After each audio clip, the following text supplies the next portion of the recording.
पूरा परिकर क्षेत्र है जो इस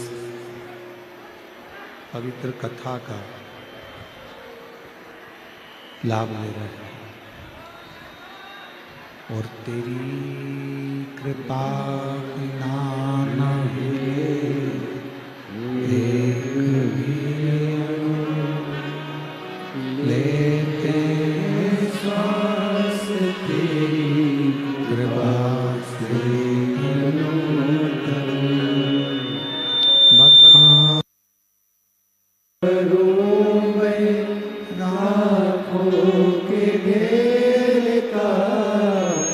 चपटी भवोद में है खजाना कुबेर का। हे गंगाहार मुक्ति द्वार ओंकार तू भोले ओंकार तू आयो शरण तेरा शंभु तार तार तू। बखान क्या करूं मैं रातों के ढेर का चपटी भगोट में खजाना कुबेर का। हे गंगा मुक्ति द्वार ओंकार तू भोले ओंकार तू आयो शरण तिहारी शंभु तार तार तू। ये पवित्र पावन भूमि श्री क्षेत्र चाकरवाड़ी, जहाँ शिव का एक अंश स्वरूप संत श्री ज्ञानेश्वर माउली जी, जिनकी ये पवित्र धरा है, और उस पवित्र धरा पर मैं श्री महादेव महाराज जी को धन्यवाद दूं कि उन्होंने इस पवित्र कथा का लाभ आप और हमको चाकरवाड़ी क्षेत्र में दिया है। एक बार श्री महादेव महाराज जी के लिए जोरदार ताली बजाता है साधु का। श्री नारायण महाराज जी को भी साधु का। और इस संपूर्ण क्षेत्र में विराजमान सभी शिव भक्त भगवान शंकर की आराधना करने वाले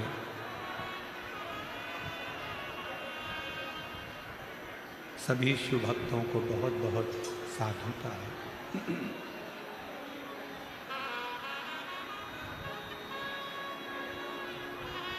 देखिए, भगवान शिव की आराधना जरूरी नहीं कि हम जल होगा तभी भगवान शिव को राजी कर सकेंगे। हमारे पास में कोई बेलपत्र होगी तो ही हम भगवान शंकर को राजी कर सकेंगे। हमारे पास में कोई पुष्प होगा तो हम भगवान शिव को राजी कर सकेंगे।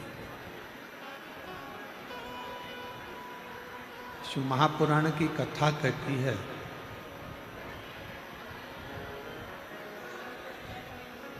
ये सारी सामग्री,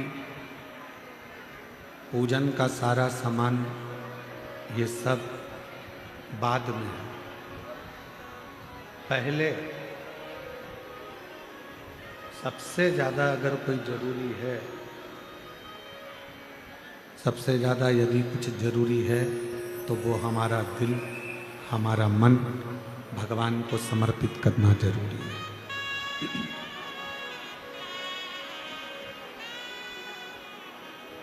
हमने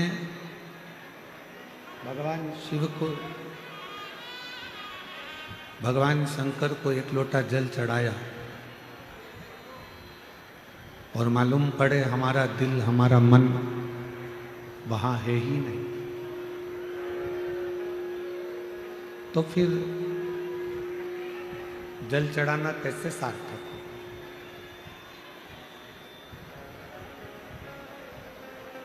मंदिर की ही बेलपत्र उठाकर वापिस भगवान शंकर को समर्पित कर देना, भगवान शिव को चढ़ा देना,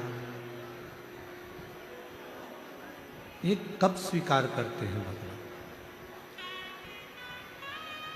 जब आपका मन, जब आपका चित्त, आपका मन, आपकी बुद्धि सब शिव में समाहित हो। जब तक भगवान शंकर में ये सब चीजें समाहित नहीं होगी, जब तक भगवान शंकर के उस शिवलिंग में हमारा मन, हमारा चित्त समाहित नहीं होगा, तब तक शिव प्राप्त नहीं हो सकता।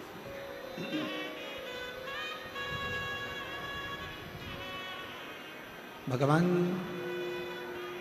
शंकर की प्राप्ति का केंद्र बिंदु है हमारा दिल, हमारा मन, हमारा चित्त।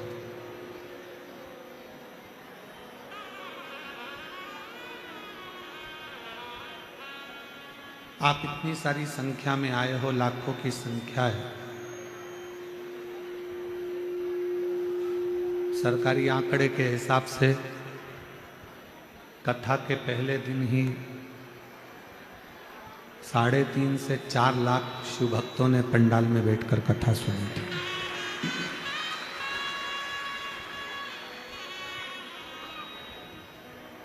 और मैं महादेव महाराज जी को इस चीज के लिए धन्यवाद देना चाहूंगा कि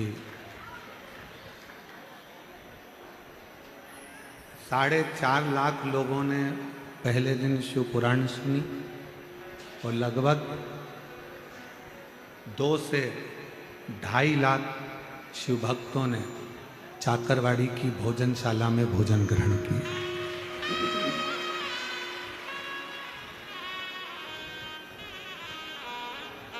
महादेव महाराज जी, मैं आपको धन्यवाद दूं, साधुवाद दूं। इतनी सुंदर महाराष्ट्र में हम जब भी कथा करें, और एक कथा नहीं कई कथा महाराष्ट्र के मराठवाड़ा में, विदर्भ में सभी दूर हुई,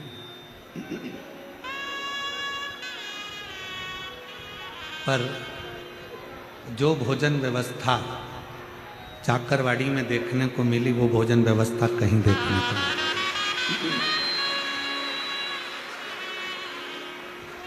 हलवा क्या, सीरा बना, हलवा बना, बूंदी बनी, चावल बना, सब्जी बनी, कढ़ी बनी, मिक्सचर बना, और कोई भी जिस भाव से आकर वहां खड़ा हुआ, ये देखकर भोजन दिया गया कि मेरा माउली आया है और वही पा रहा है।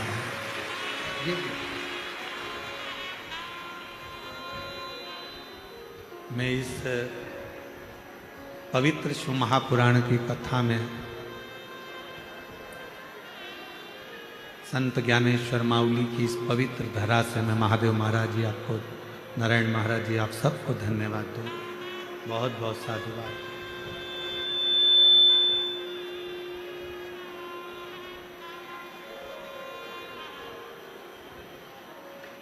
केवल भोजन बना लेना एक अलग विषय है, भोजन कर लेना एक अलग विषय है, पर उस भोजन को दिल से बनवाना और दिल से कराना, जब भोजन दिल से बनता है तो लोग दिल से पाते हैं, और दिल से पाते हैं तो दिल से दुआ देकर भी जाते हैं कि बाबा ऐसी कृपा सदा बना कर। और तेरी कृपा बिना ना हिले एक भी अणु, लेते श्वास तेरी कृपा से तनु बखान क्या करूं मैं रातों के ढेर का, चपटी भगोत में है खजाना कुबेर का। हे गंगाधर मुक्ति द्वार ओंकार तू, भोले ओंकार तू, आयो शरण तेरा शंभु तार तार तू। और ये गूंज कम कर दो थोड़ी सी। ये जो भी कृपा होती है, ये जो भी करुणा है, ये जो भी दया है, जो भी कृपा है, ये एक जन्म की नहीं होती।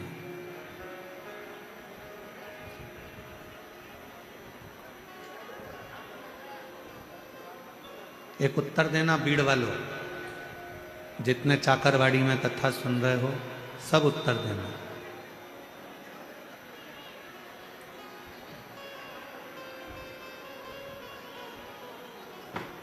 आपको निमंत्रण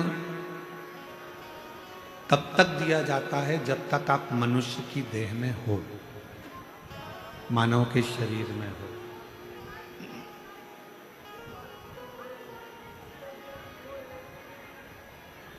कब तक आपको बुलाया जाता है? जब तक आप मनुष्य के शरीर में हो।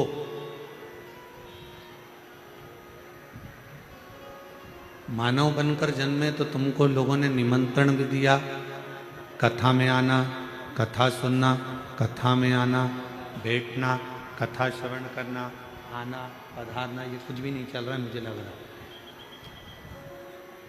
पधारना, आना, कथा में पहुंचना, ये निमंत्रण कब तक दिया जाता है?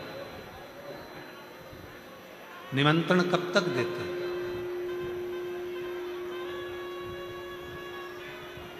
जब तक ये मानव का शरीर है। अभी आप और हम मनुष्य के शरीर में जन्मे हैं, इसलिए कोई हमको बुला रहा है। आप और हम मनुष्य के शरीर में जन्मे हैं, इसलिए कोई आप और हमको कथा में बुला रहा है। मान लो अगला जन्म कुत्ता का हो गया, पशु पक्षी का हो गया, जानवर का हो गया, कोई जीव जंतु का हो गया, तो कोई निमंत्रण देने बुलाएगा क्या? जम के तो बोलो। कोई तुम्हारे यहाँ कहने के लिए आएगा? कोई तुम्हारे यहाँ बोलने के लिए आएगा कि आप हमारे यहाँ कथा सुनने के लिए आए?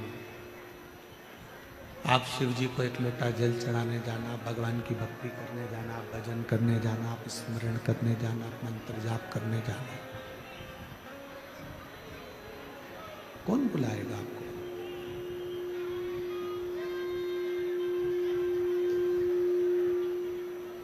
मनुष्य का शरीर मिला, मानव का शरीर प्राप्त हुआ, मानव का शरीर मिला तो कोई ने आपको निमंत्रण भी दिया।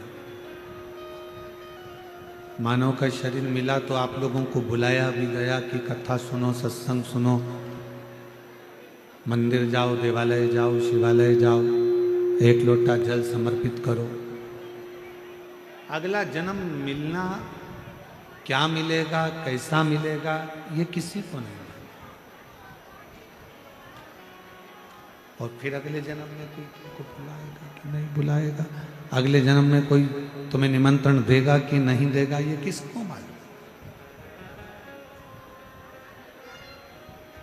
कौन को मालूम?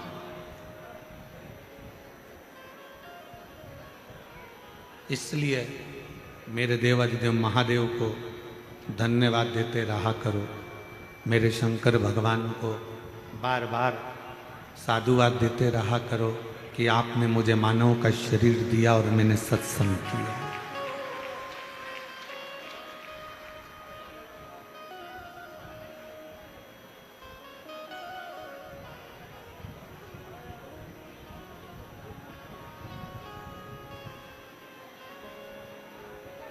ये बड़ी मुश्किल से मिला।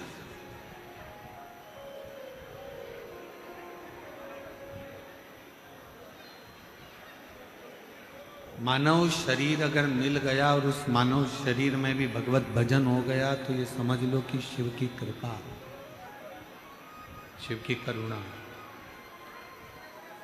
और तेरी कृपा बिना न हिले एक भी अणु, लेते हैं श्वास तेरी कृपा से तनो तनो। दो भूख है, एक तन की भूख होती है, एक मन की। प्रेशर बढ़ाओ, प्रेशर। तन की भूख और एक मन की भूख, दो भूख है। एक तन की भूख होती है, एक मन की भूख होती है। और इन दोनों भूख को कभी मिटाया नहीं जा सकता। इन दोनों भूख को कभी समाप्त करा नहीं जा सकता।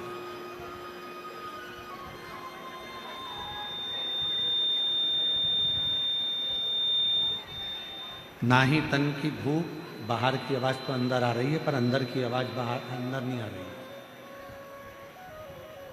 तन की भूख और मन की भूख, ये दो भूख है। और इन दोनों भूख को कभी समाप्त नहीं करा जा सकता। ना ये तन की भूख समाप्त होती है, ना मन की भूख समाप्त होती है। फिर शिव महापुराण की कथा कहती है कि इन दोनों भूखों के समाप्त नहीं होती तो फिर करा क्या जाए।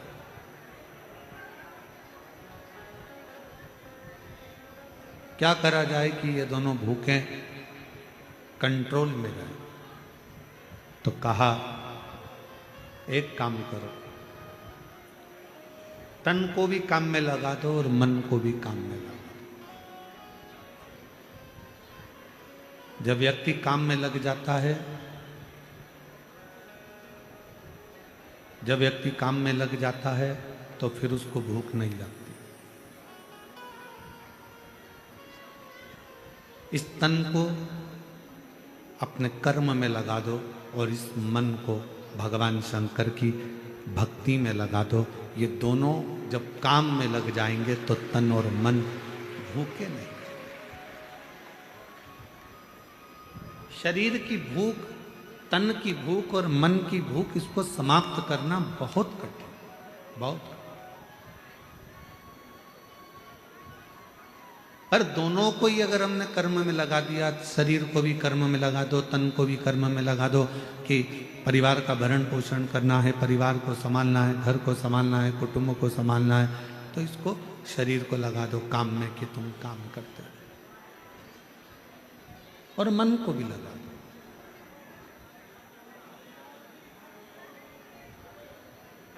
11 इंद्रियों में सबसे ज्यादा कठिन, चंचल अगर कुछ है तो वो हमारा मन है। 5 कर्मेंद्री, 5 ज्ञानेंद्री और इन इंद्रियों पर भी सबसे ज्यादा भारी पड़ जाता है तो वो मन है। एक मन 10 इंद्रियों पर भारी पड़ता है।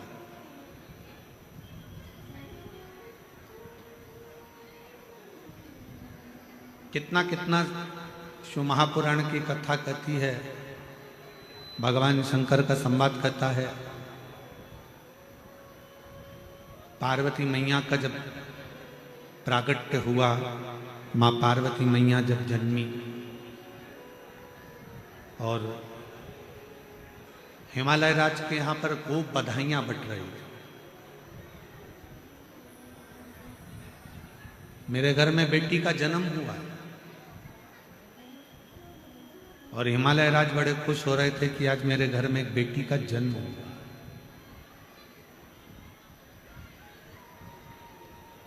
और खुशी मनाओ कि हमारे घर में बेटी का जन्म हुआ है। बेटा एक कुल को तारता है और बेटी दो कुल को तार देती है।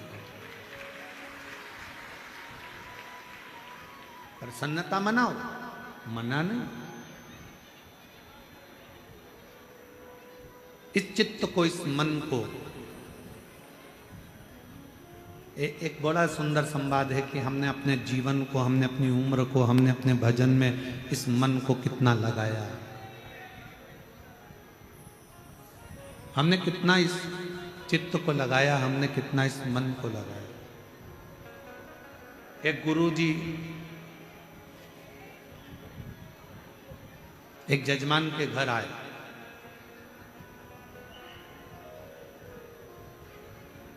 और गुरुजी यजमान के घर पर आए और यजमान के घर पर आने पर यजमान प्रणाम करा, चरण पखारे, नमन करा। बहू थी नई, आ गई, प्रणाम करा उसने भी। इतने में गुरुजी ने बहू से पूछा,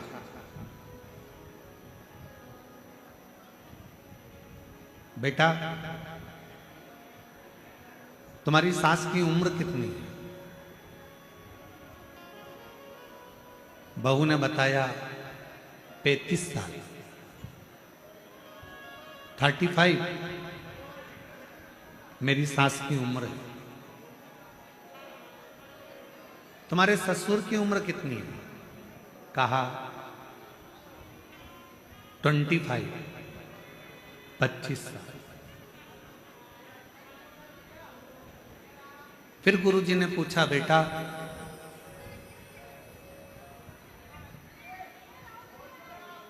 तुम्हारे पति की उम्र कितनी है? कहा कल ही पैदा हुआ है। फिर गुरुजी ने पूछा, तुम्हारी उम्र कितनी है? कहा 48, 48 वर्ष। सास को गुस्सा आ गया, खड़ी हो गई। क्यों गुरुजी, मैं तुम्हें क्या 35 साल की दिख रही हूं? इसका ससुर क्या 25 साल का दिख रहा है? इसका पति कल पैदा हुआ तो शादी किसके साथ हुई? मेरी बहू सब झूठ बोल रही है, केवल इसने अपनी उम्र सही बताई है, बाकी के सब की उम्र झूठी बताई है। गुरुजी ने कहा, मां आप नाराज मत हो, मैंने आपकी बहू से उम्र नहीं पूछा, मैंने आपकी बहू से ओरिजिनल उम्र पूछी है।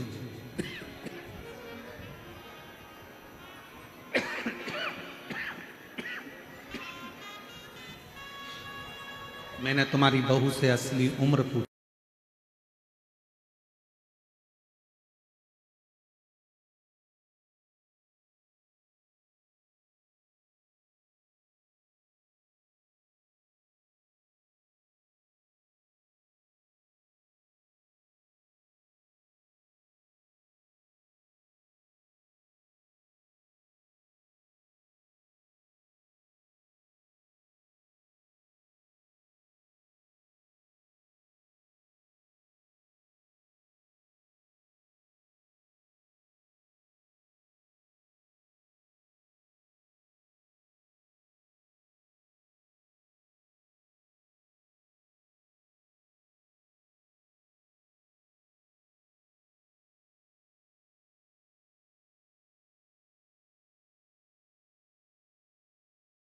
वो 48 साल की हो गई, 48 वर्ष की उम्र उसकी, ठीक है।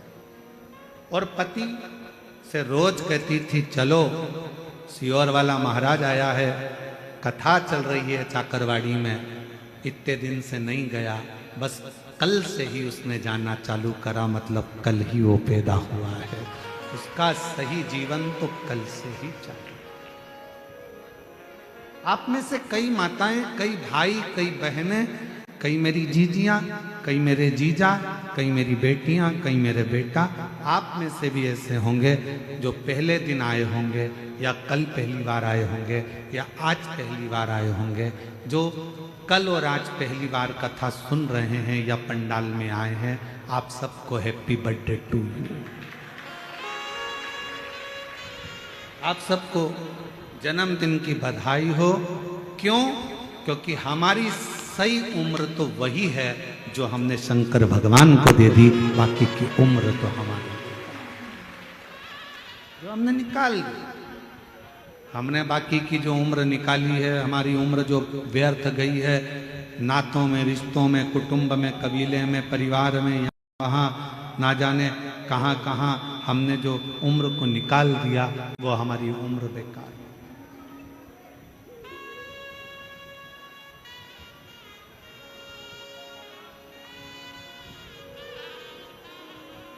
मैं महादेव महाराज जी आपको साधुता दूं, महाराज नारायण महाराज सबको, कि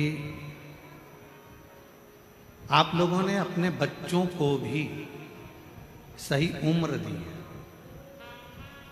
डॉक्टरी की पढ़ाई के साथ साथ उनको अपने पूर्वजों ने जो सत्संग किया, भजन किया, जो माऊली ने कृपा करी, वो सारी कृपा का वृतांत उनको अपने जीवन में दिया और सत्संग में उनको लगाया।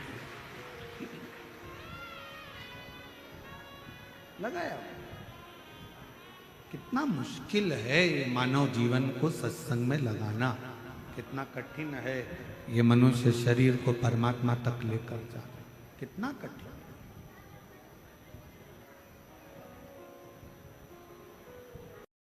ज्यादा कठिन है ये मन। इसको लगाओ सत्संग में, भजन में, चले जाता है भोजन में। इसको भेज दो सत्संग में, तीर्थ में, चले जाता है फिल्म में। अपने मोबाइल में गूगल पर सर्च करो या इंस्टाग्राम पर देखो या व्हाट्सएप पर देखो, बहुत सारी चीजें 24 घंटे आती रहती है। 24 घंटे तुम देख देख के थक जाओगे, पर तुम्हारा मोबाइल नहीं थकेगा, इंस्टाग्राम नहीं थकेगा, व्हाट्सएप नहीं थकेगा, गूगल नहीं थकेगा, यूट्यूब नहीं थकेगा, ट्विटर नहीं थकेगा। तुम थक जाओगे, तुम्हारी आंखें दुखने लगेगी, मोबाइल देखते देखते तुम्हारा सिर दुखने लगेगा, पर मोबाइल नहीं दुखेगा। पचासों चीज दिन भर मोबाइल में आती है, रात भर मोबाइल में आती है। अब ये आपके ऊपर आधारित है कि आपको उसमें से क्या ग्रहण करना है।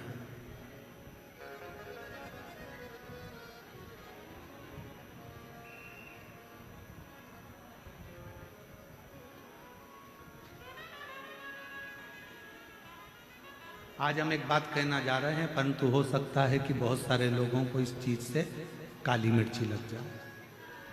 महादेव महाराज जी हमारी बात से थोड़ा लोगों को बहुत लगती, बहुत हो सकता है कि कई लोगों को ये बात लग जाए।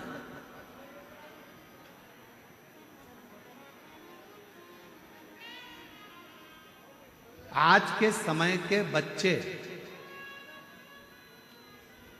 आपकी बिल्कुल नहीं सुनते।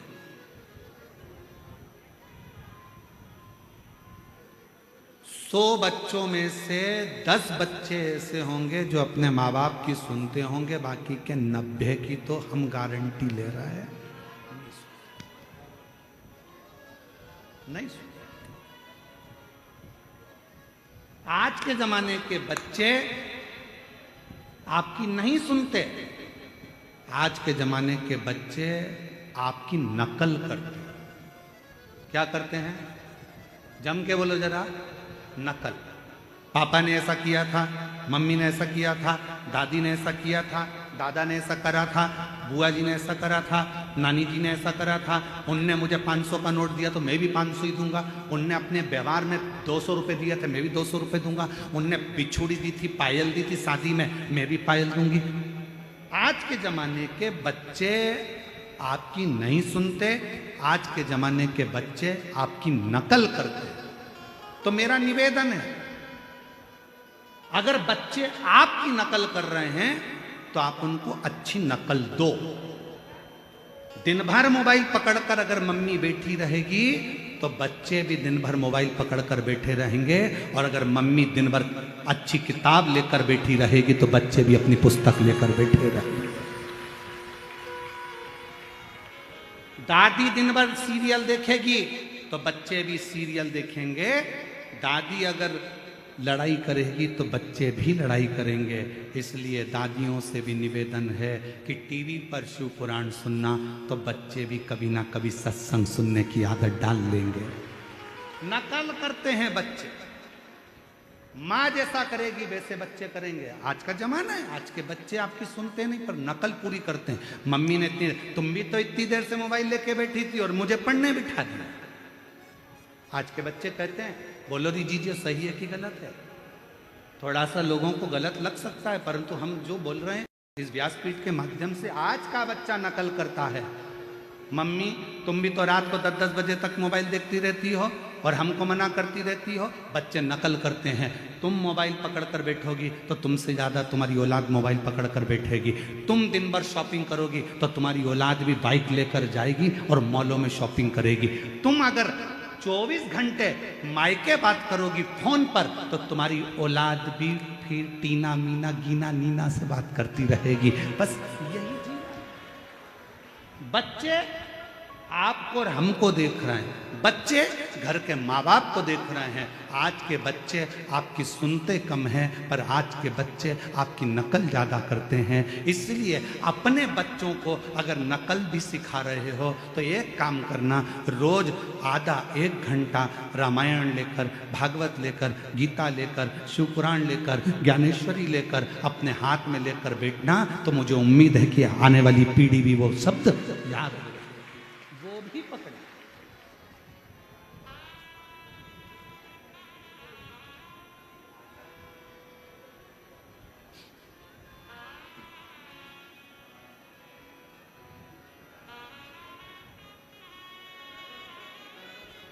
हम क्या दे रहे हैं? कल महादेव महाराज जी वो बुजुर्ग से महाराज जी आए थे ऊपर थोड़ा विश्राम कर, क्या नाम था? नेत्र है? माइक तो दो जरा, माइक दो।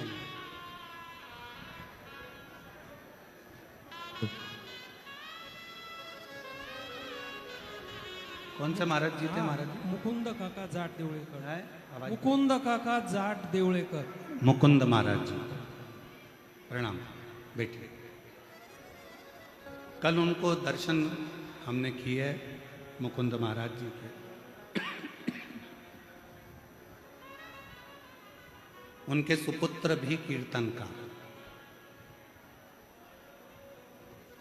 सुपुत्र के सुपुत्र भी भगवत भजन।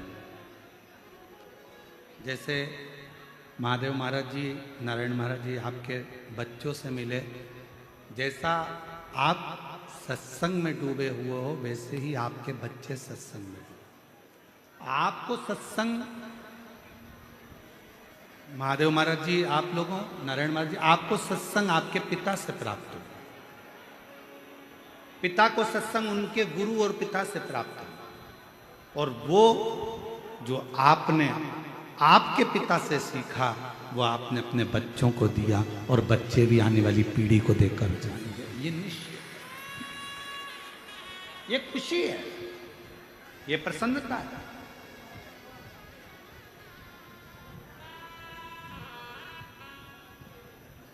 आज के जमाने की शिक्षा भी आपने अपने बच्चों को दी है, और जो संस्कारों की शिक्षा है वो भी अपने बच्चों को दी।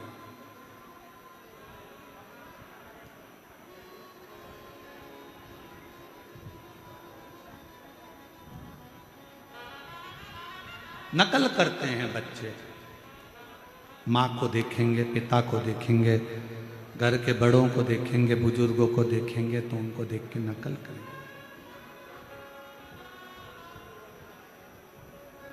शिव महापुराण की कथा कहती है हर माँ से प्रार्थना करती है।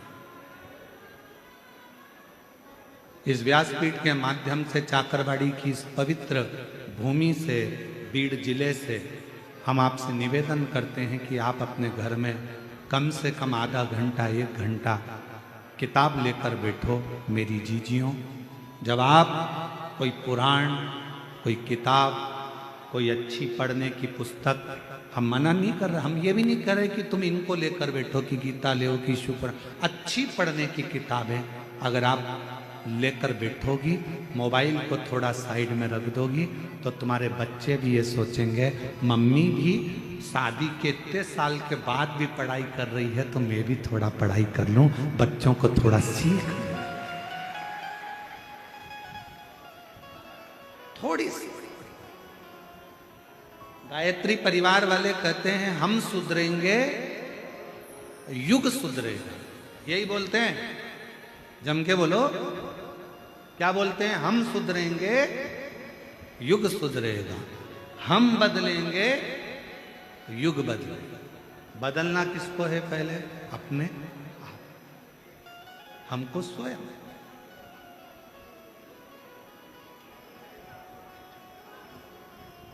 और जिस दिन हम स्वयं बदल गए, हमें किसी को बदलने की जरूरत नहीं है। आज का जमाना बड़ा विचित्र है। एक सास बहू के आते से ये सोच लेती है कि मैं भी कोल्हापुर की रहने वाली हूं, अच्छे अच्छे को बदल देती हूं।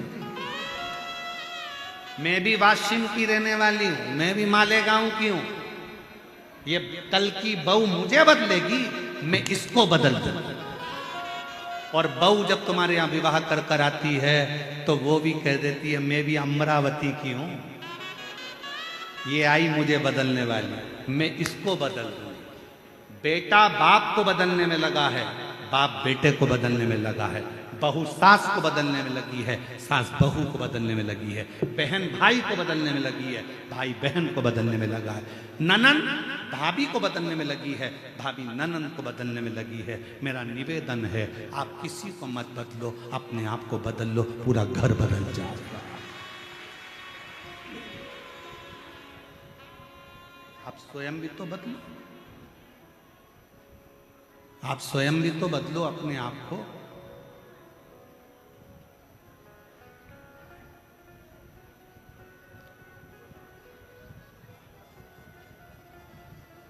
स्वयं बदलो।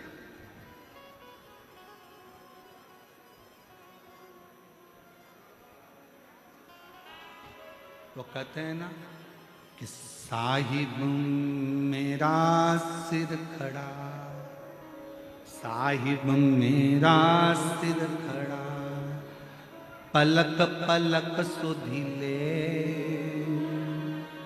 जब ही गुरु कृपा करे, तब ही शिव झोली भर के दे। आप खुद अपने आप को जब बदल लोगे, जब अपने आप को तुमने चेंज कर लिया, बदल लिया, तो फिर कोई तुमको बदलने वाला नहीं आएगा। फिर अपने आप सब कुछ बदल जाएगा, सब।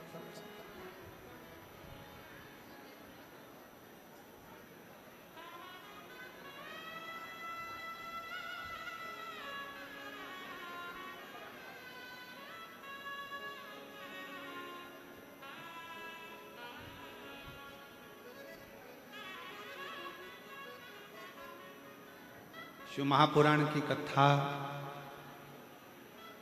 करते करते 30 साल के लगभग में हो जाए।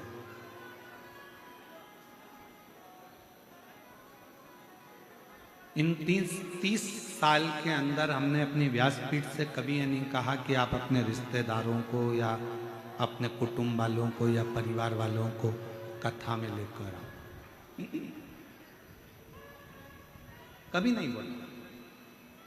इन 30 साल में आपसे केवल इतना जरूर कहा कि आप कथा तक आओ। जब आप कथा तक आओगे, एक ना एक दिन ऐसा आएगा कि अपन अगर सुधर गए, अपन शिव तक जाना चालू कर दिए, तो एक दिन पूरा मोहल्ला, पूरा गांव, पूरा घर, सब शंकर के मंदिर जाना चालू।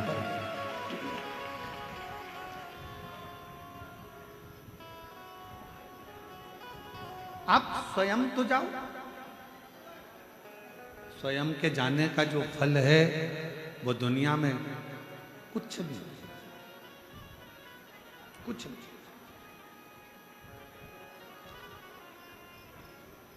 और मत बुरे कर्म कर बंदे, वरना पछताएगा।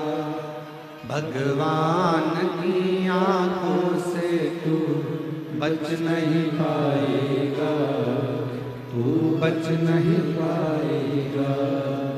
अरे ओ अज्ञानी मत करना दानी, अरे ओ अज्ञानी मत करना दानी।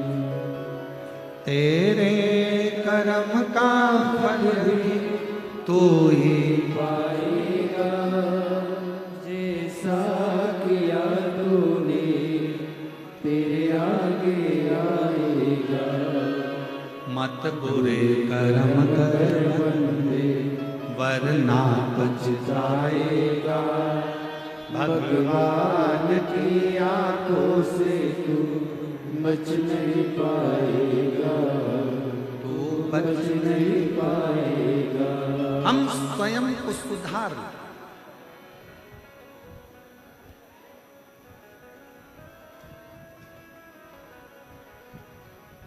स्कूल कौन कौन गया है? हाथ उठाओ। अरे उठाओ तो, सभी गए होंगे, हम भी गए, उठा लिया, डर लो।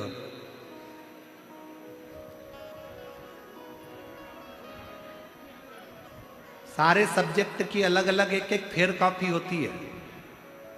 बोलो तो, कौन सी कॉपी? Fair copy. हिंदी की, अंग्रेजी की, गणित की, साइंस की, सबकी फेयर कॉपी एक अलग होती है, सबकी अलग अलग होती है। और एक कॉपी बिचारी होती है जिसमें सारे सब्जेक्ट को लिखा जाता है, उसको कहते हैं रफ कॉपी। बोलो सही है कि गलत? अरे बोलो तो जम के। रफ, टीचर ने कुछ लिखाया बोर्ड पे, वो लिख लिया, फिर किसी ने लिखाया, वो लिख लिया। अंग्रेजी का आया, साइंस वाला आया, मैथ वाला आया, फिर ये आया संस्कृत वाला, फिर ये हिंदी वाला, सब रफ में उतार लिया। फिर बाद में से रफ से अपन ने उसको फेयर कॉपी में उतार दिया और एक कॉपी अलग फेयर बना दी। घर में भी फेयर कॉपियाँ तो जितने घर के बेटे हैं, बहुएं हैं, ये सारी फेयर कॉपी हैं। और घर के जो बुजुर्ग हैं ये रफ कॉपी हैं, बहुत कुछ लिख लेते हैं और आपको अच्छा बना देते। घर का बुजुर्ग रफ कॉपी की तरह है।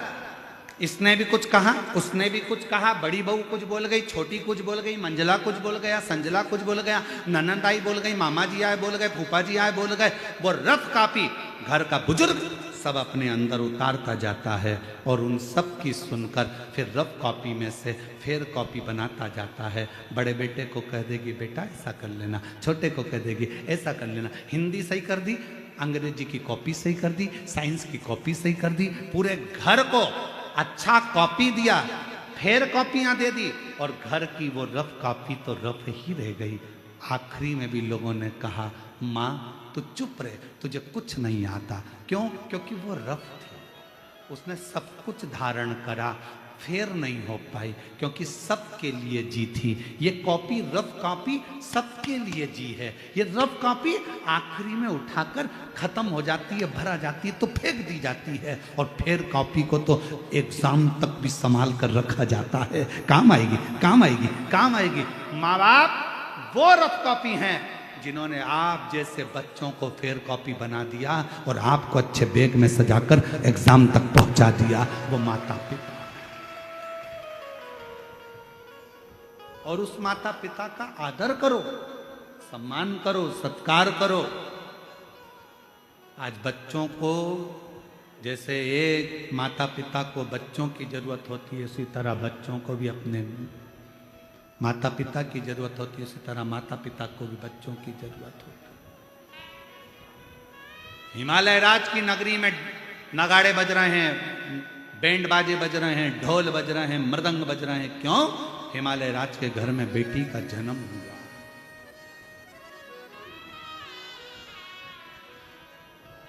बेटी का जन्म। और कितना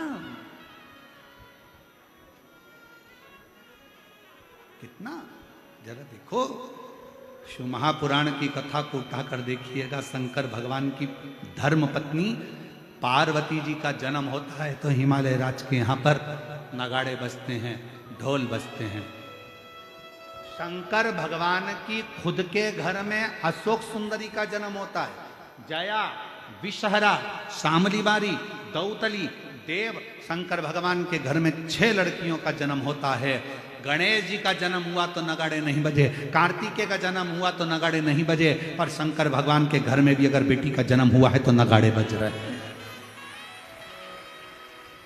नगाड़े बज रहे हैं, आनंद हो रहा है, चारों तरफ बधाइयां बांटी जा रही हैं कि हमारे घर में बेटी का जन्म हो गया। बेटी का, पर बेटी भी हो तो ऐसी हो जो अपने माँ बाप का नाम रोशन करे। आज के जमाने में एक बेटी ने इंदौर में ऐसा काम कर दिया कि पूरा मीडिया हिलकर रह गया। आप सबको मालूम होगा वो राजा की कथा कि क्या उत्पात मचाया। ऐसी बेटी ना, ऐसी बेटी। पार्वती माता का जन्म हुआ, हिमालय राज की नगरी आनंदित हो गई। आनंदित, पूरी हिमालय राज आज गौरवान्वितता महसूस कर रहे हैं। और मेरा बेटियों से निवेदन है, जितनी बेटियां इस आस्था चैनल के माध्यम से कथा सुन रही हैं, जितनी सोशल मीडिया पे कथा सुन रही हैं, जितनी इस चाकरवाड़ी की पवित्र भूमि पर कथा सुन रही हैं, माउली बाबा के इस पवित्र स्थान से, मेरे शंकर का एक रूप है माउली, उनके एक इस पवित्र स्थान से जितनी बेटियां कथा श्रवण कर रही हैं, मैं उनसे भी कहूँगा कि आप, केवल एक बेटी ऐसी होती है जो अपने माँ बाप को 94 तरह के नरक में से बाहर निकाल के ले आती है। बेटी, बेटा नहीं, बेटा एक कुल को तारता है। बेटे को तो कन्यादान, बेटे को तो बाप का पिंडदान करना पड़ता है, बेटे को तो माँ का पिंडदान करना पड़ता है, बेटे को तो दादा दादी का पिंडदान करना पड़ता है, तब जाकर वो तरते हैं। पर बेटी को पिंडदान की भी जरूरत नहीं पड़ती जब माँ बाप अपनी बेटी का कन्यादान करते हैं। कन्यादान के समय पर माँ बाप 94 तरह के नरकों से छूट जाते हैं, 94 तरह के नरक से छूट जाते हैं। बेटी बेटी होती है।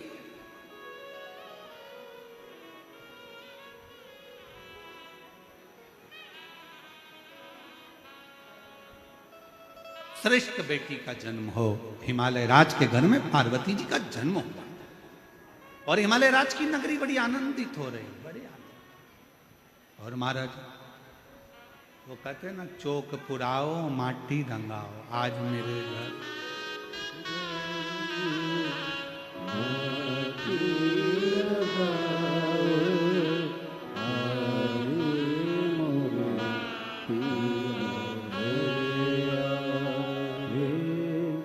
कितना सुंदर भाव कहा गया कि भगवान शिव के पार्वती मैया का प्रागट्य हुआ, हिमालय राज आनंदित हुआ, पितृलोक आनंदित हुआ, देवलोक आनंदित हुआ, भूमंडल आनंदित हुआ, चारों तरफ आनंद ही आनंद समाहित हो गया। पूरा देवलोक आनंदित है, पूरा देवलोक। और उस देवलोक में जब पार्वती मैया का जन्म के समय पर देव ऋषि नारद जी का आगमन हुआ, देव ऋषि नारद का, और नारायण श्रीमन नारायण नारायण श्रीमन नारायण देव ऋषि नारद का आगमन हो गया। हिमालय राज की धर्म पत्नी मैनावती की गोद में पार्वती थी। देखा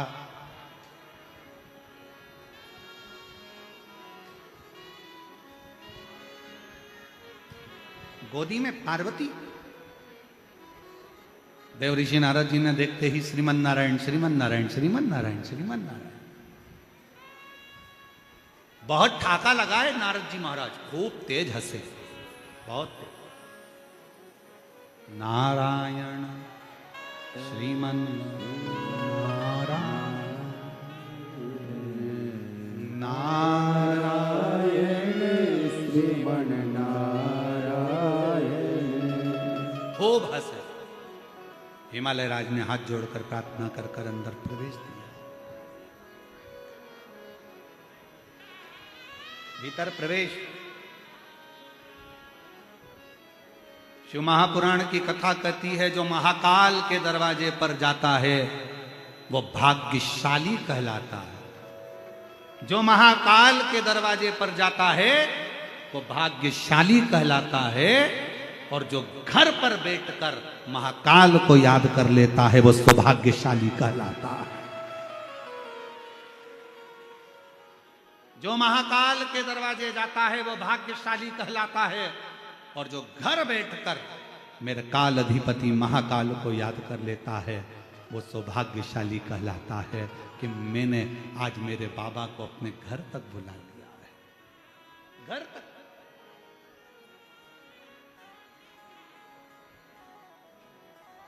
शिव को घर तक। देवऋषि नारद ठाका लगाकर हंस दिए। और जो देवऋषि नारद ठाका लगाकर हंसे तो हिमालय राज ने पूछा, एक संत साधु तपस्वी गुरु साधक उपासक इतना ठाका लगाकर हंसे तो सोचना पड़ता है कि इतना बड़ा महाराज, इतना बड़ा संत, इतना बड़ा सन्यासी, इतना बड़ा तपस्वी साधक उपासक इतनी तेज हंसता नहीं है, इतना तेज ठाका लगाकर हंसता नहीं, पर आप हंस रहे हो इतना तेज, क्या बात है? नारद जी के हंसने पर हिमालय राज के अंदर थोड़ी सी क्षुब्धता उत्पन्न हुई।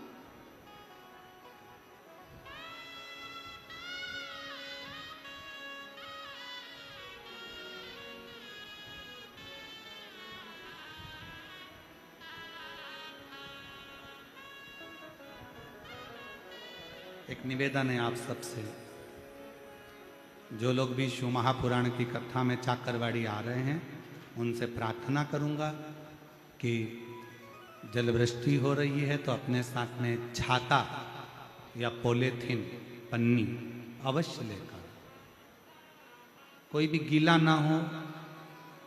जिन जिन के पास छाते हैं वो अपने अड़ोसी पड़ोसी को भी लगाकर बिठा लें। आप लोगों के भक्ति को मैं महादेव महाराज इन शिव भक्तों की भक्ति को नमन करता हूं कि इतना पानी गिरने पर भी लोग छाता लगा लगा कर कथा को सुन रहे। ये भक्ति है, ये अविरल भक्ति है।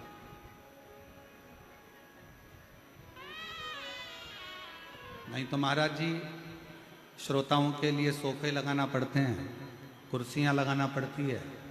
आप देखेंगे कि लोगों ने वहां की सारी कुर्सी उठा के इकट्ठी करके धर दी, क्योंकि इनको मालूम है कुर्सी में जो मजा नहीं है वो जमीन पर बैठकर कथा श्रवण करने का जो मजा है वो कहीं नहीं।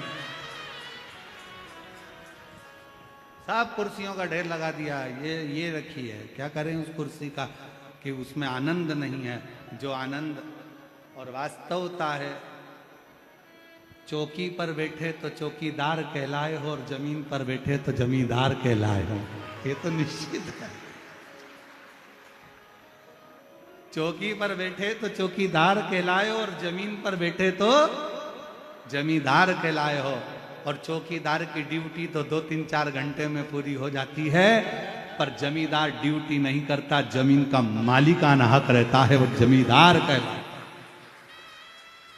जमींदार हो आप, इसलिए जमींदार को टेंशन नहीं रहता, कुर्सी वालों को टेंशन रहता है। जरा सा कोई टच हुआ और कुर्सी हिली, गिराएगा, सर उतर, गिर जाऊंगी। हाँ, कुर्सी वालों को टेंशन है कब गिर जाए। ऐसे राजनेताओं को चिंता रहती है कुर्सी कब गिर जाए, कोई भरोसा नहीं। पर जो जमीन पर बैठा है उसको कोई टेंशन नहीं है कि कब गिरे। कोई गिरा जमीन पे और कोई आ गया खसको खसको खसको खसको। अब उनको कौन बताए कि ये खसक खसक के खसके हो गए। अब क्या खसके, कोई चिंता नहीं। हम तो बाबा के भरोसे चलते हैं, हम तो बाबा के भरोसे चलते हैं। ये दुनिया वाले चलते हैं, ये दुनिया वाले चलते हैं, डमरू वाले के भरोसे चलते हैं, काशी वाले के भरोसे चलते हैं। हम उसके आश्रित होकर चले। नारद जी हंसे। हिमालय राज को चिंता व्यापी। क्यों हंस रहे हो, किस लिए, क्यों हंस रहे हो? चिंता व्यापी, चिंता क्या बात है? फिर पूछा नारद जी से हिमालय राज ने कि क्यों हंस रहे? देव ऋषि नारद ने पार्वती मैया का स्वरूप देखकर कह दिया मुझे हंसी इस बात की आ रही है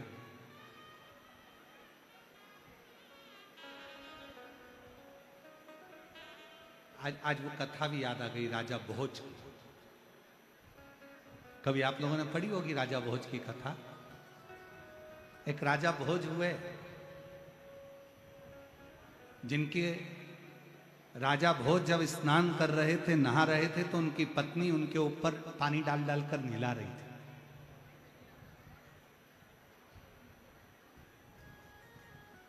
और राजा भोज की पत्नी जब स्नान करा रही थी, राजा भोज कह रहे थे अपनी पत्नी से और पानी डाल, और पानी डाल,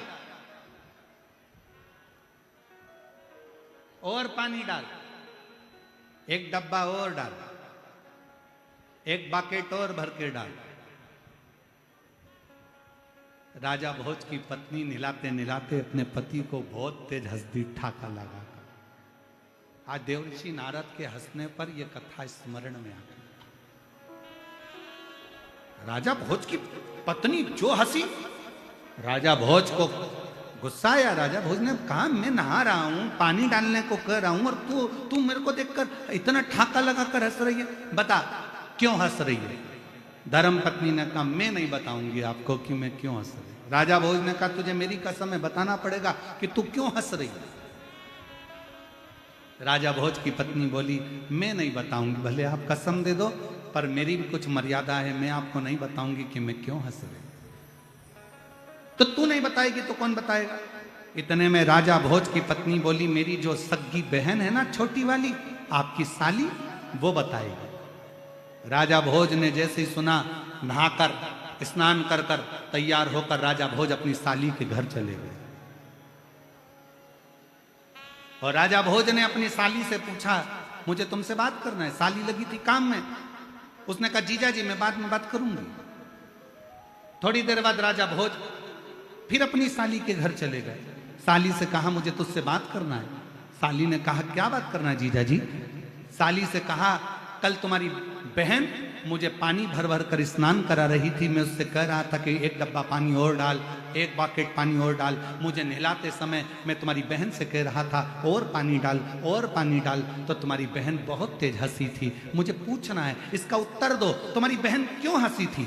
इतने में राजा भोज की साली ने कहा जीजा जी इसका उत्तर तो मैं नहीं दूंगी, पर परसों के दिन मैं अपने बेटे को जन्म दूंगी। उस बेटे की जो शादी होगी, उसकी जो बहू आएगी, वो बहू तुमको बताएगी, उसकी बहू तुमको बताएगी कि मौसी सास क्यों हंसी थी। मैं नहीं बताऊंगी, बताएगी तो वो बताए। और शंभो शरणे पड़ी मांगू घड़ी है, दुख काटो दया दर्शन ओ शंभो शरण पड़ी मांगो।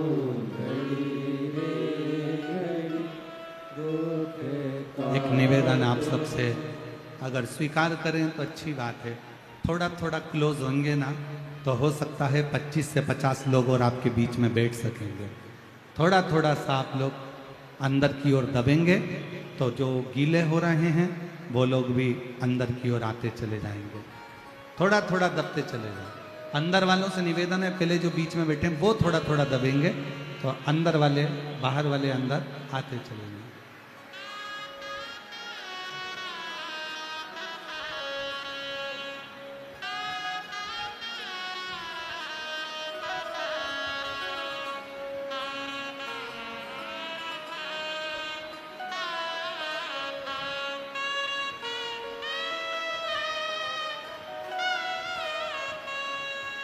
और शंभो शरणे पड़ी मांगू घड़ी रे घड़ी, दुख काटो दया करी दर्शन आपो। भगवान देव महादेव की कथा कर रही है।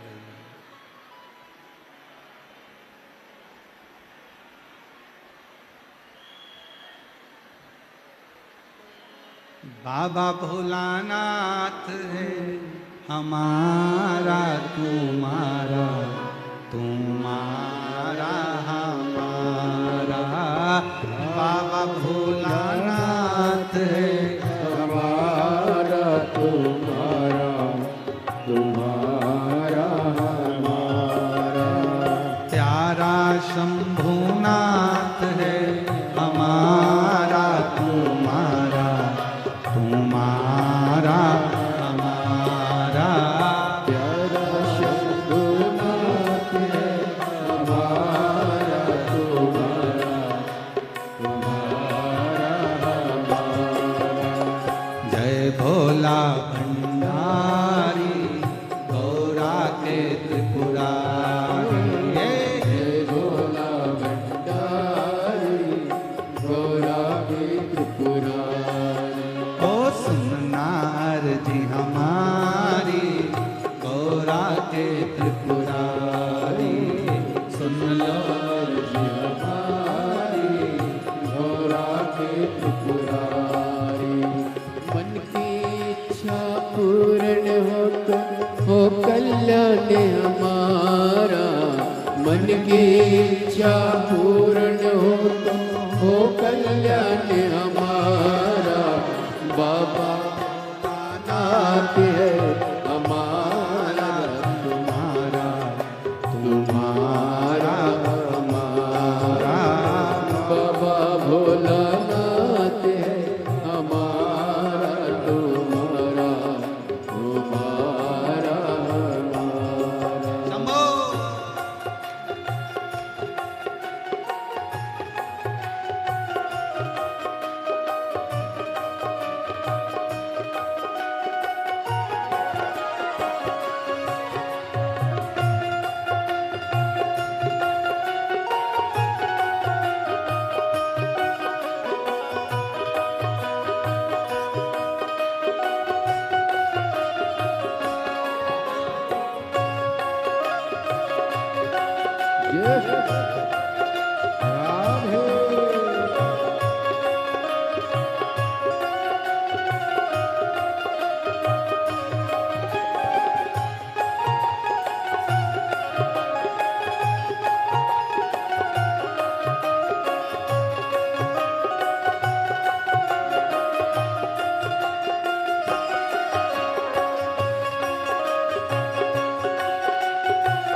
नगरी के कंकर पत्थर हम बन जाए, इस नगरी के कंकर पत्थर हम बन जाए।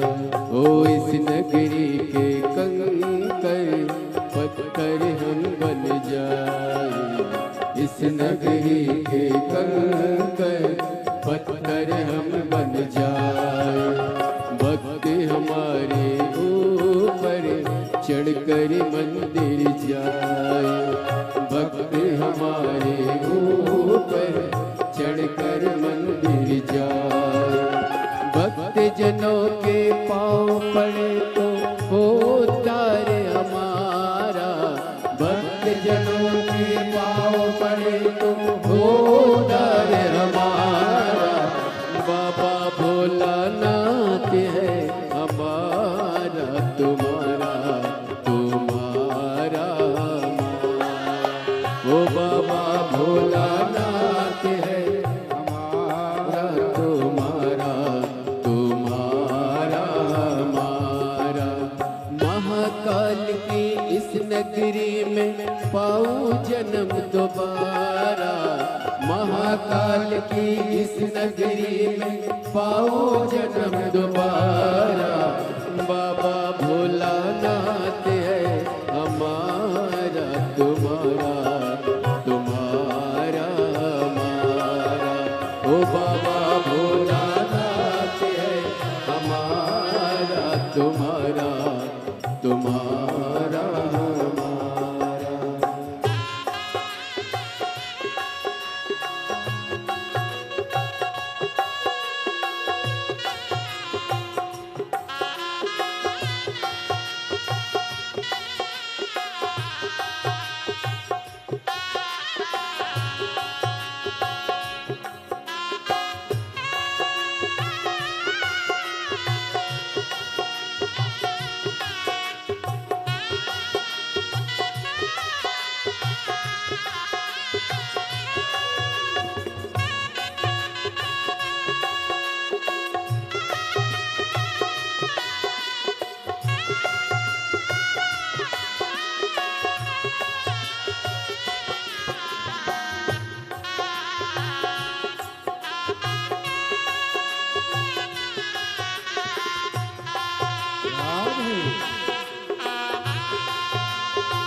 जय भोला भंडारी गौरा के त्रिपुरारी, ओ जय भोला भंडारी गौरा के त्रिपुरारी। ओ रखियो लाज हमारी गौरा के त्रिपुरारी, रखियो लाज हमारी गौरा के त्रिपुरारी। मन की इच्छा पूर्ण हो कल्याण हमारा, मन की इच्छा पूर्ण हो कल्याण हमारा। ओ बाबा भोलानाथ है हमारा, तुम्हारा तुम्हारा हमारा। ओ बाबा भोलानाथ है हमारा, तुम्हारा तुम्हारा हमारा। बाबा भोलानाथ है हमारा, तुम्हारा तुम्हारा हमारा। बाबा भोलानाथ है हमारा, तुम्हारा तुम्हारा।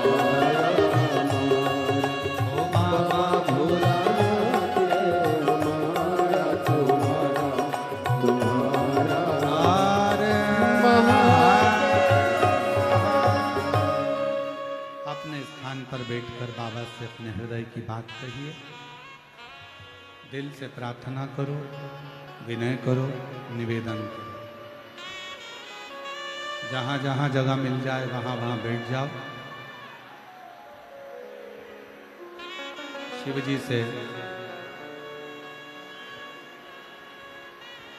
प्रार्थना करो, बाबा देवादिदेव महादेव से विनय करो। साथ में सभी लोग बोलेंगे, प्रार्थना करेंगे, विनय करेंगे। ये जिसको आता है वो साथ में अवश्य बोले और बाबा से प्रार्थना करें।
बाबा देवादिदेव महादेव, भगवान शिव गर्दानी त्रिकालदर्शी, कैलाश विनाशी भगवान शंकर की पवित्र कथा कर रही है, शिव महापुराण वर्णन कर रही है।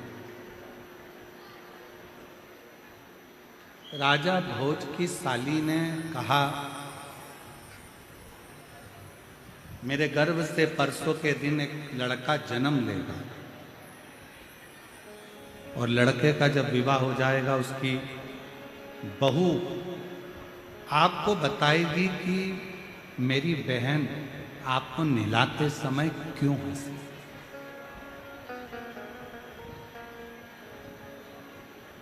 इतना ठाका लगाकर हंसने का काम क्या?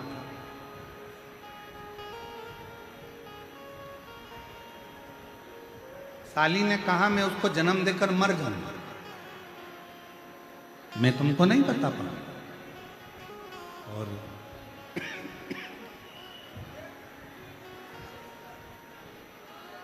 साली ने बच्चे को जन्म दिया। बच्चे को जन्म देकर साली मर गई।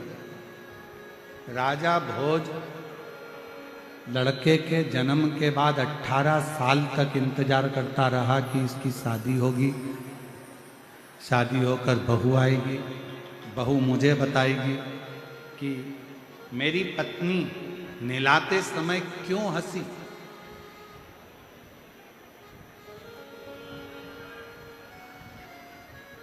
अठारह साल का लड़का हो गया, उसकी शादी हो गई, बहू आ गई। राजा भोज अपनी साली की बहू के पास जाकर पूछे कि मुझे बताओ कि तुम्हारी मौसी सास मुझे नहलाते समय, स्नान कराते समय ठाका लगाकर क्यों हंसी थी?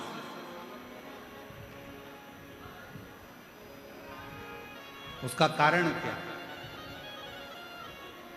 तो बहू ने बताया, मौसा जी बात इतनी सी है कि एक नारी का जो जन्म होता है, एक नारी का जो जन्म होता है, कभी वो पत्नी के रूप में जन्म लेती है, कभी वो मां के रूप में जन्म लेती है। आपकी जो धर्म पत्नी है, पूर्व में आपकी एक बार मां बनी थी। आप छोटे से थे, नहाने का मन नहीं कर रहा था, भाग रहे थे, मां पकड़ कर लाई, नहलाया, पानी से डर रहे थे।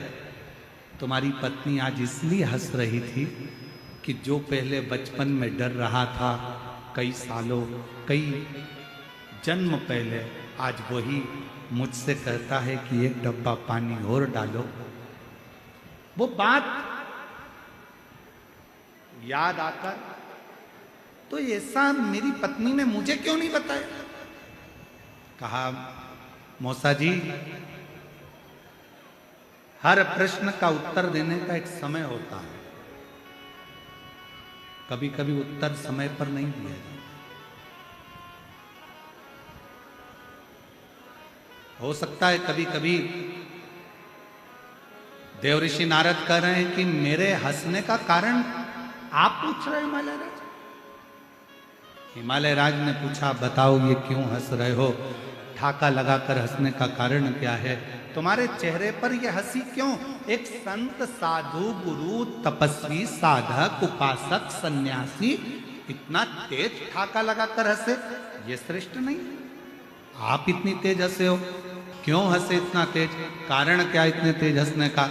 तब देवऋषि नारद ने कहा, हंसने का कारण केवल इतना सा है कि जो मैनावती की गोद में पार्वती जी सो रही हैं, ये छोटी सी लड़की का भाग्य बड़ा विचित्र है। इसको जो पति मिलेगा, जटाजूट बांधने वाला मिलेगा। इसको जो पति मिलेगा, वैशधारी, नग्नधारी होगा। इसको जो पति मिलेगा, वो भस्म रमाने वाला नग्न वेशधारी होगा। आप इसलिए हंस रहे? हाँ,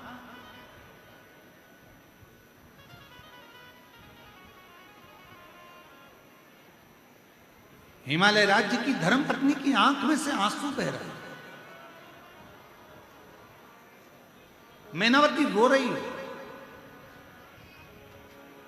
नैनों से अश्रु बह रहे थे। हिमालय राज ने पूछा, क्यों रोती है? मेरी बेटी का भाग्य, देवऋषि नारद ने बताया। इतनी देर में तो तुरंत हिमालय राज ने अपनी धर्मपत्नी को समझाकर कहा, भाग्य बताने वाले ने भाग्य बताया है। फिर निवेदन करूं, ये बात हमने पहले भी कथा में कही, आज फिर कह रहे हैं, भाग्य बताने वाले ढेर सारे मिलेंगे, पर भाग्य बनाने वाला तो केवल एक ही मिलेगा, वो देवाधिदेव महादेव ही। इसके सिवा कोई नहीं। और मेरे बाबा दया करना, मैं तेरे भरोसे, खींचना पड़ रहा है, मेरे भोले दया करना, मैं तेरे भरोसे, ना घर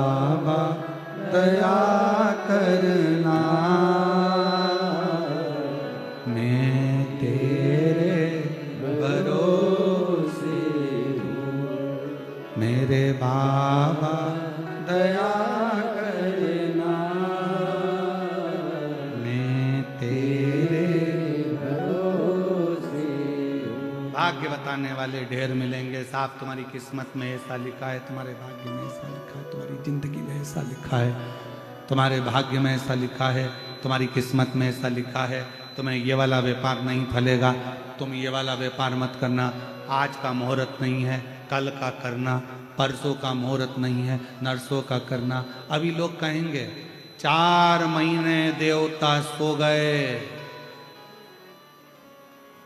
व्यापार 4 महीने बाद करना, और 4 महीने के अंदर निपट गए तो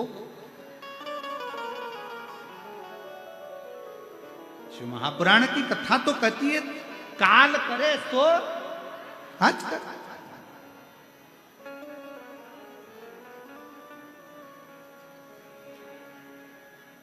आज अपने अंदर एक बात उतार लेना, किसी का बुरा करना है, किसी को गाली देना है, किसी को अपशब्द कहना है, किसी को ताना देना है, किसी से झगड़ा करना है और किसी को आड़ा टेढ़ी बात कहना है, तो आज की जगह कल कहना। पर कोई अच्छा काम करना हो तो कल की जगह आज। जब कोई अच्छा काम करना है तो कल की जगह आज करो। कल मौका मिले ना मिले, कल समय मिले ना मिले, कल कोई समय मिल पाए ना मिल पाए, आज करो।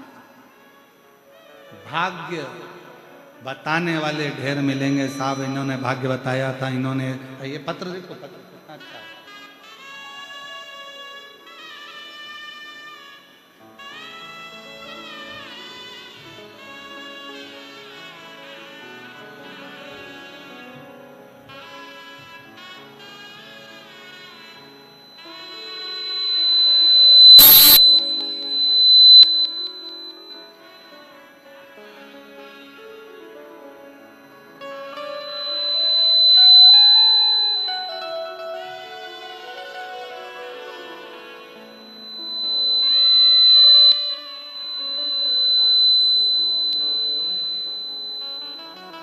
मैं सुसंगीता तुकाराम जी तांदड़के, मुकाम पोस्ट बंजरवाड़ी, तहसील जिला बीड़।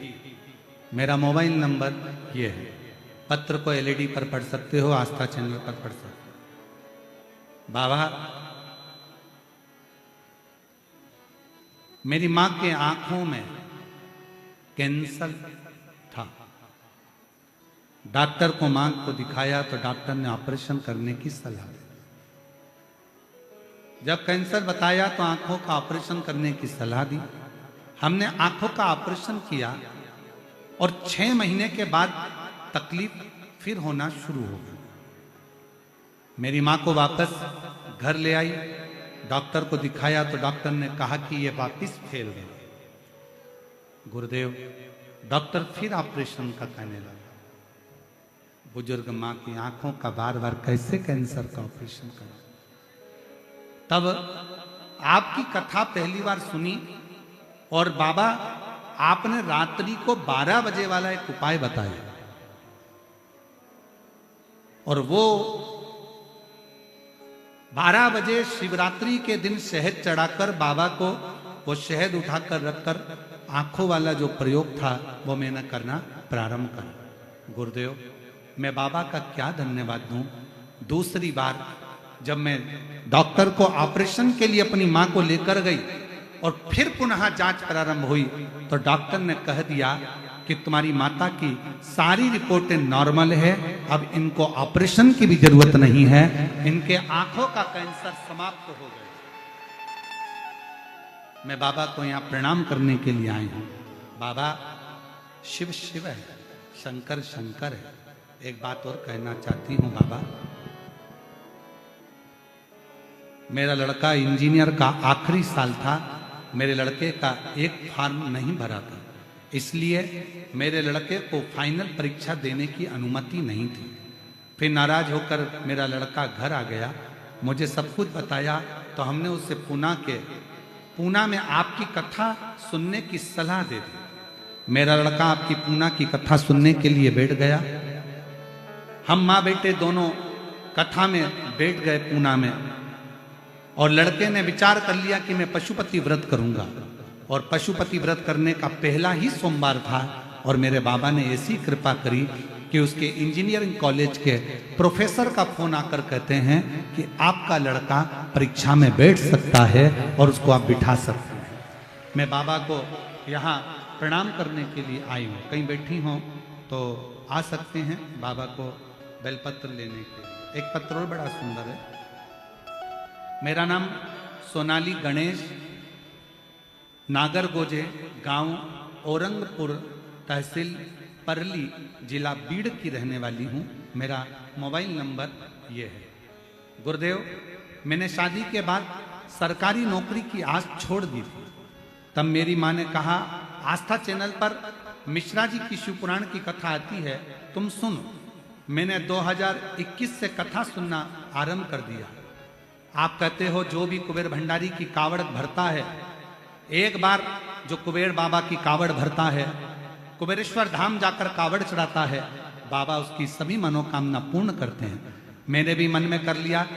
आपने जो कावड़ भरवाई 2021 में, वही कावड़ मैंने बाबा की आपके साथ चलकर भरी और बाबा से झोली पसार कर प्रार्थना करी, बाबा कुछ भी हो मेरा एग्जाम क्लियर कराना।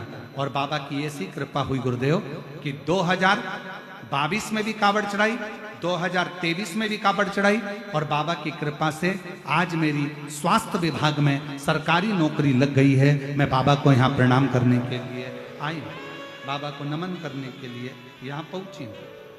और मेरे बाबा दया करना, एक पत्र और है बड़ा सुंदर। तेरे भरोसे। मेरा नाम मीना राकेश नवाल, निवासी अजमेर राजस्थान से हूँ। आप ही हैं? आ जाइए। मेरा नाम मीना राकेश नवाल, निवासी अजमेर राजस्थान से आई हूँ। मेरा मोबाइल नंबर ये है। मेरा विवाह 1999 में हुआ। विवाह के 23 साल तक मुझे औलाद नहीं हुई। गुरुदेव, हम सब पढ़े लिखे, ऐसा कोई डॉक्टर नहीं छोड़ा जिस डॉक्टर से इलाज नहीं करवाया, ऐसा कोई हॉस्पिटल नहीं छोड़ा जहां हमने इलाज ना करवाया। जैसा जैसा डॉक्टर बोले सब कुछ करवाया, पर मेरे यहाँ संतान का सुख नहीं आया। गुरुदेव, तब आखिरी में हिम्मत हार गए। जब 22 साल हो गए हिम्मत हारे, तब 2020 में मेरी जेठानी के माध्यम से शिव पुराण की कथा के बारे में सुना और शिव महापुराण की कथा के बारे में सुना। तुम प्रदीप मिश्रा की कथा सुना करो। फिर मैंने एक बार मन बनाया कि शिव पुराण की कथा सुनूं। आपकी कथा सुनने में मैंने आंकड़े की जड़ का प्रयोग किया। मैंने पशुपतिनाथ का व्रत किया। बिलपत्र के वृक्ष के नीचे ब्राह्मण ब्राह्मणी को खीर खिलाने वाला एक प्रयोग किया और बाबा की कृपा ऐसी हुई कि 2022 में अक्टूबर के महीने में मुझे 23 साल के बाद संतान की प्राप्ति हुई। मैं बाबा को प्रणाम करने के लिए आया। ले आओ।